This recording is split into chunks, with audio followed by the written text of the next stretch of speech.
इस तफसीली जायजे में खुद आज के इस तारीखी जायजे में हम तारीख के एक इंतहाई हसास और फैसला कुन मोड़ पर बात करेंगे। 5 हिजरी का साल और मदीना का वो दौर जिसने रियासत के दिफा, मुआहदों की पासदारी और गद्दारी के संगीन नताइज की एक अनमिट तारीख रकम की। ये सिर्फ एक जंग का किस्सा नहीं है, बल्कि एक उभरती हुई रियासत की बका की कहानी है। तो चलें बगैर किसी ताख़ीर के सीधा इन तारीखी हक़ाइक़ की गहराई में चलते हैं और देखते हैं कि इस पेचीदा दौर में असल में हुआ क्या था। ज़रा एक लम्हे के लिए तसव्वुर करें, हालत जंग है, दुश्मन शहर की सरहदों पर खैमाजन है और ठीक इसी वक्त अंदर से आपके अपने इत्तेहादी एक इंतहाई अहम दिफाही मुआहदा तोड़ दें। ये किसी भी रियासत के लिए कितना खौफनाक डरावना ख्वाब हो सकता है। जब सरहदों पर ज़िंदगी और मौत की जंग लड़ी जा रही हो तो अंदरूनी खंजर जनी पूरी कौम के वजूद को मिटा सकती है। बिल्कुल यही वो इंतहाई नाजुक और ख़तरनाक सूरत हाल थी जिसने 5 हिजरी में मदीना की नौज़ायदा रियासत को जड़ों से हिलाकर रख दिया था। तो आइए सबसे पहले इस सारे वाक़े के पस मंज़र को समझते हैं ताकि इस संगीन गद्दारी की नौयत का अंदाज़ा लगाया जा सके। उस दौर के मदीना का समाजी मंजरनामा कुछ इस तरह था कि वहाँ कुल आबादी के साथ साथ एक बहुत ताकतवर और बाअसर हिस्सा 3 बड़े यहूदी कबाइल पर मुश्तमिल था। मदीना का अमन, उसका माशी इस्तेहकाम और दिफा उन कबाइल और मुसलमानों के दरमियान तय पाने वाले बाकायदा मुआहदों पर खड़ा था।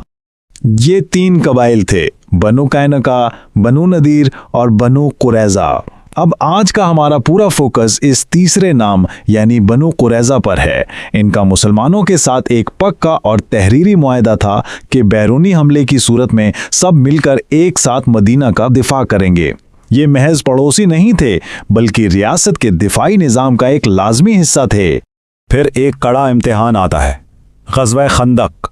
मदीना को कुरैश और उनके इत्तेहादी कबाइल की तरफ से एक ऐसे ज़बरदस्त और खौफनाक बैरूनी हमले का सामना था जिसकी मिसाल पहले नहीं मिलती।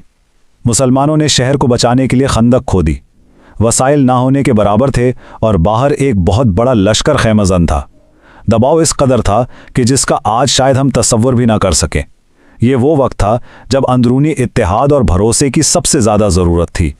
और यहाँ आता है सबसे अहम और ख़तरनाक मोड़। ऐन उस वक्त जब खंदक पर दुश्मन का मुहासरा अपने उरूज पर था, बनु कुरैज़ा ने अपना दिफाई मुआहदा तोड़ दिया और दुश्मनों के साथ मिलने की कोशिश की। सोचिए, ये महज कोई मामूली सियासी इख्तिलाफ नहीं था, एक फाल मुहासरे के दौरान अपने ही शहर को अंदर से शदीद खतरे में डालना। ये रियासत के खिलाफ एक खुली और संगीन गद्दारी थी। इस अमल ने मदीना को बैक वक्त 2 महाजों पर ला खड़ा किया, एक खतरा सामने से और दूसरा बिल्कुल पीठ पीछे।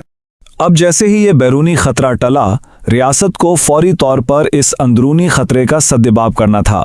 तो बढ़ते हैं अगले मरहले की तरफ, 25 दिन का तवील मुहासरा। अगर हम इन वाक़यात की टाइमलाइन को बगौर देखें तो ये बड़ी तेज़ी से आगे बढ़ते हैं। खंदक की जंग शुरू होती है, इसी जंग के बीचों बीच बनु कुरैज़ा मुआहदा तोड़ते हैं।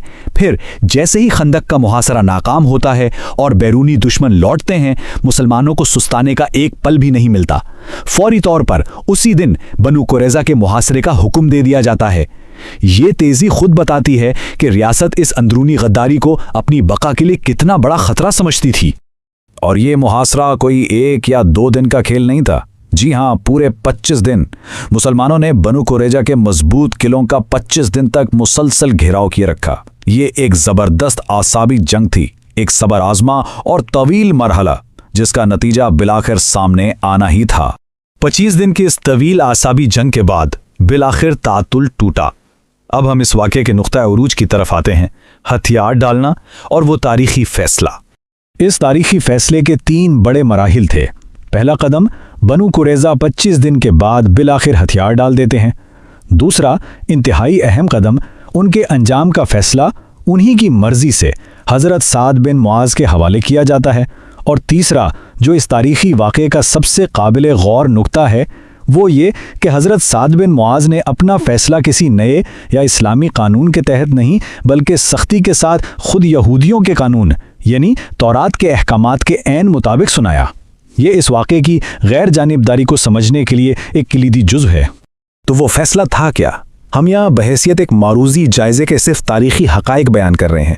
फ़ैसले के मुताबिक एक तरफ उन जंगजू मर्दों को जो मुआहदा तोड़ने और इस संगीन गद्दारी के बराह रास्त ज़िम्मेदार थे सज़ा दी गई, और दूसरी तरफ औरतों और बच्चों को कैदी बना लिया गया। ये फ़ैसला जो तौरात के अपने अहकामात की रोशनी में दिया गया था यकीनन सख्त था, लेकिन उस वक्त की रियासत के कानून के मुताबिक एक हतमी और अटल फ़ैसला था। اب سوال یہ پیدا ہوتا ہے کہ اس پوری کارروائی اور فیصلے کے بعد مدینہ کی ریاست پر کیا اثرات مرتب ہوئے؟ آئیے ان نتائج کا جائزہ لیتے ہیں۔ اس کارروائی کے نتائج بہت واضح اور دور رس تھے۔ سب سے پہلی بات، یہ قدم اسلامی ریاست کے دفاع اور بقا کے لیے اب بالکل ناگزیر ہو چکا تھا۔ دوسری بات، اس نے مدینہ کے اندر سے غداری کے مستقل خطرے کو جڑ سے اکھاڑ پھینکا۔ اب ریاست کو کم از کم یہ ڈر نہیں تھا کہ حالت جنگ میں ان کے اپنے ہی انہیں دھوکہ دے دیں گے۔ اور تیسری بات، اس نے پورے خطے میں مسلمانوں کی اسٹریٹجک پوزیشن کو بے حد مضبوط کر دیا۔ یہ واقعہ مدینہ کو ایک مستحکم ریاست بنانے میں ایک بہت بڑا ٹرننگ پوائنٹ ثابت ہوا۔ اب دیکھیں، تاریخ ہمیں صرف پرانے واقعات نہیں سناتی بلکہ مستقبل کے لیے اصول سکھاتی ہے۔ تو اس واقعے سے ہم کیا سبق سیکھ سکتے ہیں؟ تاریخ سے ملنے والے یہ سبق دراصل کسی بھی ریاست کی بقا کی ضمانت ہیں۔ پہلا سبق، معاہدوں کی پاسداری ہر حال میں لازمی ہے۔ جب الفاظ اور تحریروں کی اہمیت ختم ہو جائے تو معاشرے ریت کی دیوار ثابت ہوتے ہیں۔ دوسرا سبق یہ ہے کہ غداری، خاص طور پر اپنی ہی ریاست کے خلاف، کا انجام ہمیشہ سنگین اور بھیانک ہوتا ہے۔ اور تیسرا اہم سبق، غزوہ خندق کی سرد راتوں سے لے کر بنو قریظہ کے محاصرے تک مشکل ترین حالات میں صبر اور مضبوط حکمت عملی کے بغیر کوئی بھی قوم اپنا دفاع نہیں کر سکتی۔ ہم آج کے اس معلوماتی جائزے کا اختتام ایک فکر انگیز سوال پر کرتے ہیں۔ ذرا سوچئے، کیا آج کی اس جدید دنیا میں بھی معاہدوں کی غیر مشروط پاسداری مستحکم معاشروں کی سب سے بنیادی اساس نہیں ہے؟ چاہے وہ بین الاقوامی تعلقات ہوں یا ہمارے عام سماجی اصول۔ جب اعتماد کا رشتہ ٹوٹتا ہے تو اس کے جھٹکے صدیوں تک محسوس کیے جاتے ہیں۔ امید ہے اس واقعاتی جائزے سے تاریخ کے اس انتہائی اہم باب کو واضح طور پر سمجھنے میں مدد ملی ہوگی۔ حقائق کی تلاش کا یہ سفر جاری رکھیے۔